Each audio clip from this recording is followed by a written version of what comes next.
بسم اللہ الرحمن الرحیم۔ السلام علیکم ورحمۃ اللہ وبرکاتہ۔ چلتے ہیں آج کی ویڈیو کی طرف۔ رسول پاک صلی اللہ علیہ وآلہ وسلم جب آخری خطبہ دے چکے تو اپنے حجرے میں تشریف لے گئے۔ پھر جب آپ کو بے ہوشی ہوئی تو دروازے پر ایک شخص نے آ کر پکارا، السلام علیکم۔ کسی نے اس کی آواز سن کر یہ جواب دیا کہ اس وقت رسول اکرم صلی اللہ علیہ وآلہ وسلم کو غشی ہے، اس وقت تمہیں آنے کی اجازت نہیں ہو سکتی۔ اس شخص نے پھر پکار کر کہا، السلام علیکم اہل بیت النبوت۔ جب دوسری مرتبہ پکارنے والے نے پکارا تو اس عرصے میں ان کی آواز رسول اللہ صلی اللہ علیہ وآلہ وسلم کے کان میں گئی۔ فرمایا، اے فاطمہ کون ہے؟ عرض کیا کہ ایک شخص گھر میں آنے کی اجازت مانگتا ہے اور آپ صلی اللہ علیہ وآلہ وسلم پر چونکہ بے ہوشی کا غلبہ ہے اس لیے ہم نے اسے اندر آنے کی اجازت نہیں دی۔ فرمایا، اے فاطمہ تمہیں نہیں خبر کہ یہ کون کھڑا اجازت مانگ رہا ہے؟ یہ گھروں کو ویران کرنے والا، قبروں کو آباد کرنے والا، بچوں کو یتیم کرنے والا، عورتوں کو بیوہ بنانے والا،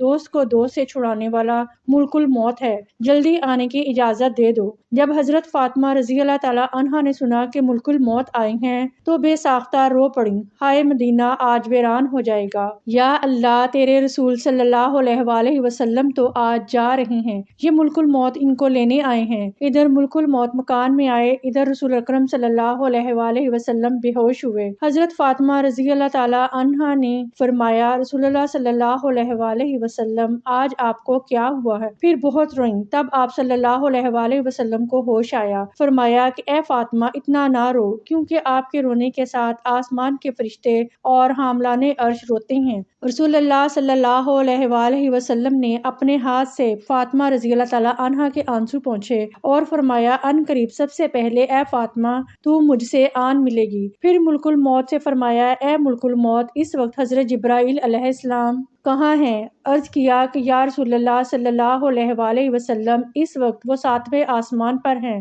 آسمان کے ملائک حضرت جبرائیل کو تعزیت دے رہی ہیں کہ اے جبرائیل علیہ السلام آج تمہاری رسالت ختم ہوئی، آج تمہارا قرآن پہنچانا بھی تمام ہوا۔ اگر جناب محمد صلی اللہ علیہ وآلہ وسلم وفات پا گئے تو جبرائیل علیہ السلام بھی دنیا سے گئے۔ اتنے میں حضرت جبرائیل آئے اور کہا کہ اللہ تعالیٰ نے آپ صلی اللہ علیہ وآلہ وسلم کو سلام فرمایا ہے اور آپ کا مزاج پوچھا ہے۔ فرمایا کہ اے جبرائیل علیہ السلام اس عالم میں میرے لیے کیا تیار کیا گیا ہے؟ عرض کیا کہ حضرت دوزخ ٹھنڈی ہوئی، جنت آراستہ کی گئی، حور و ملائک آسمان پر آپ صلی اللہ علیہ وآلہ وسلم کے منتظر ہیں، رضوان جنت دروازہ کھولے آپ کے منتظر ہیں۔ فرمایا، اے جبرائیل علیہ السلام بتاؤ میری امت کے لیے کیا حکم ہے؟ فرمایا کہ جس کے ہونٹوں میں جان رہ جائے گی وہ بھی اگر دل میں توبہ کرے یا توبہ کے لیے ہونٹ ہلائے گا تو بھی 1000 برس کے گناہ معاف ہو جائیں گے، اور جس نے توبہ کی اس کو آپ اپنی شفاعت سے بخشوائیں گے، وہ بخشا جائے گا، آپ غم نہ کھائیں۔ اتنے میں ایک اور فرشتے نے حاضر خدمت ہونے کے لیے اجازت طلب کی۔ رسول اکرم صلی اللہ علیہ وآلہ وسلم نے فرمایا کہ جبرائیل علیہ السلام یہ کون ہے؟ عرض کیا کہ یہ حضرت اسماعیل علیہ السلام فرشتہ ہے، آسمان دنیا کا داروغہ ہے، جس دن اس نے آپ کو معراج کی شب میں دیکھا ہے آپ کے جمال کا عاشق ہوا ہے۔ آج اسے معلوم ہوا ہے کہ رسول اللہ صلی اللہ علیہ وآلہ وسلم وفات پائیں گے۔ اس نے جناب باری میں عرض کیا کہ الہی مجھے ایک مرتبہ اپنے نبی پاک صلی اللہ علیہ وآلہ وسلم کی زیارت ان کی زندگی میں کرنے کا موقع عنایت فرمائیں۔ یہ فرشتہ رب العزت سے اجازت لے کر حضور پاک صلی اللہ علیہ وآلہ وسلم کی زیارت کرنے حاضر ہوا۔ پھر حضرت جبرائیل علیہ السلام نے عرض کیا کہ ملک الموت حاضر ہیں۔ اے ملک الموت تم میری زیارت کرنے آئے ہو یا میری جان قبض کرنے؟ ملک الموت نے عرض کیا مجھے خدائے پاک نے حکم دیا ہے کہ جو کچھ مرضی ہمارے رسول پاک صلی اللہ علیہ وآلہ وسلم کی ہو ویسا ہی کرنا، اگر جناب کی مرضی پاؤں تو روح قبض کروں ورنہ زیارت کر کے چلا جاؤں گا۔ اس وقت رسول اللہ صلی اللہ علیہ وآلہ وسلم نے حضرت جبرائیل علیہ السلام کی طرف دیکھا۔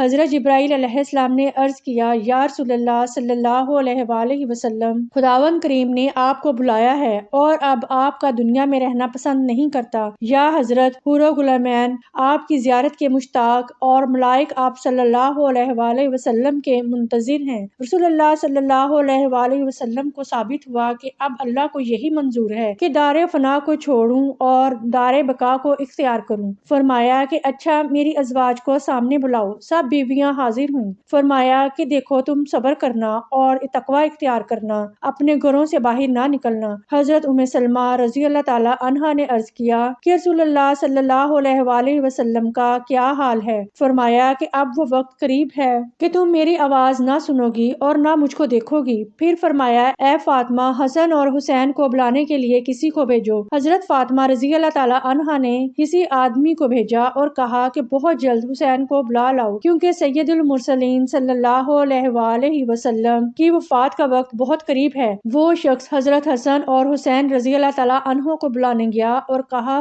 کہ جلدی چلو، تمہیں حضرت محمد صلی اللہ علیہ وآلہ وسلم نے بلایا ہے۔ حضرت حسن رضی اللہ تعالی عنہ نے فرمایا کہ اتنی جلدی کیوں ہے؟ کیا ہمارے نانا جان کا آخری وقت ہے؟ کیا آپ وفات فرمائیں گے؟ گھبرائے ہوئے حاضر ہوئے۔ رسول اللہ صلی اللہ علیہ وآلہ وسلم نے ان کو اپنے پاس بٹھا کر ان کے سروں پر ہاتھ پھیر کر فرمایا کہ میری امت کے ظالم تم پر ظلم کریں گے۔ حضرت فاطمہ رضی اللہ تعالی عنہا نے عرض کیا کہ حضرت اگر ان پر ظلم ہوگا تو آپ صلی اللہ علیہ وآلہ وسلم کے بعد کس کو کہیں گے؟ رسول اللہ صلی اللہ علیہ وآلہ وسلم نے فرمایا کہ اللہ کافی ہے۔ حضرت حسن اور حسین رضی اللہ تعالی عنہا آپ کی وفات کی باتیں سن کر روئے۔ ان کی آواز سے جو مجمع صحابہ کرام کا حجرہ شریف کے چاروں طرف جمع تھا رونے لگا۔ اے جبرائیل علیہ السلام، رسول اللہ صلی اللہ علیہ وآلہ وسلم کے بعد آپ کی امت کا کون رکھوالی ہوگا؟ یہ سن کر آپ صلی اللہ علیہ وآلہ وسلم بھی روئے۔ حضرت ام سلمہ رضی اللہ تعالی عنہا نے کہا رسول اللہ صلی اللہ علیہ وآلہ وسلم تو ہر صورت میں اچھی جگہ تشریف لے جاتے ہیں، آپ صلی اللہ علیہ وآلہ وسلم کیوں روتے ہیں؟ فرمایا کہ میں اپنی امت سے جدائی کے صدمے میں روتا ہوں۔ جب صحابہ کے رونے کی آوازیں بلند ہوئیں تب فرمایا کہ اے علی، میرے حجرے کا پردہ اٹھاؤ، میں آخری نظر اپنی امت کو اور دیکھ لوں۔ حضرت علی رضی اللہ تعالی عنہ نے پردہ اٹھایا اور صحابہ کو پاس بلایا۔ جب وہ دیوانوں کی طرح رونے لگے تب فرمایا کہ اے مصیبت زدہ لوگوں، صبر کرو، میں جاتا ہوں، تمہارے لیے حوض کوثر اور جنت آراستہ کرتا ہوں، تم سب سے پہلے جنت میں جاؤ گے، تم سے پہلے کوئی امت نہ جائے گی۔ اے میری امت، دین اسلام پر قائم رہنا اور قرآن کو اپنا امام بنانا۔ اے اللہ، میں نے تیرا پیغام پہنچا دیا۔ یہ فرماتے فرماتے رسول اللہ صلی اللہ علیہ وآلہ وسلم کی آنکھیں بند ہوئیں اور ماتھے پر پسینہ آیا، بے ہوشی طاری ہوئی۔ حضرت علی رضی اللہ تعالی عنہ نے صحابہ کو اشارے سے رخصت کیا، صحابہ باہر چلے گئے۔ حضرت فاطمہ رضی اللہ تعالی عنہا نے عرض کیا کہ یا رسول اللہ صلی اللہ علیہ وآلہ وسلم، میں حشر کے دن آپ کو کہاں ڈھونڈوں؟ فرمایا کہ لوئے حمد کے نیچے۔ عرض کیا کہ اگر وہاں پر رسول اللہ صلی اللہ علیہ وآلہ وسلم سے ملاقات نہ ہوئی، فرمایا کہ حوض کوثر پر۔ اگر وہاں بھی نہ ہوئی تب میزان عدالت کے پاس، جہاں امت کے اعمال تولے جائیں گے، نہیں تو پل صراط پر، میں وہاں جہنم کے کنارے پر کھڑا امت کی سلامت گزر جانے کی دعا کرتا رہوں گا۔ جب رسول اللہ صلی اللہ علیہ وآلہ وسلم سب کی وصیت سے فارغ ہوئے، فرمایا اے ملک الموت، مجھے اپنے رب کی ملاقات کا شوق ہے، اب تم جس کام کے لیے آئے ہو وہ کام کرو۔ رسول اللہ صلی اللہ علیہ وآلہ وسلم نے روح قبض کرنے کی اجازت مرحمت فرمائی۔ ملک الموت نے روح قبض کرنا شروع کی۔ موت کی تکلیف سے صلی اللہ علیہ وآلہ وسلم کی پیشانی پر پسینہ آیا۔ سکرات کی تکلیف شروع ہوئی۔ فرمایا اے اللہ، موت کی بڑی سخت تکلیف ہے، الہی تو ہی موت کی تکلیف آسان کرے گا۔ مٹی کے پیالے میں پانی بھروا کر رکھو۔ موت کی گھبراہٹ میں گھڑی گھڑی پانی میں ہاتھ ڈالتے، وہ ہاتھ منہ پر پھیرتے اور فرماتے اے اللہ، مجھے اپنے پاس بلا لے۔ فاطمہ رضی اللہ تعالی عنہا نے کہا یا حضرت، آج آپ کو بہت تکلیف ہے۔ فرمایا اے فاطمہ، جب میرا انتقال ہو جائے تو کہنا انا للہ و انا الیہ راجعون۔ پھر آپ صلی اللہ علیہ وآلہ وسلم کو نزع کی تکلیف زیادہ ہوئی تو حضرت جبرائیل علیہ السلام روئے اور اپنا منہ پھیر لیا۔ رسول اللہ صلی اللہ علیہ وآلہ وسلم نے فرمایا لوگو دیکھو، نماز کی حفاظت کرنا۔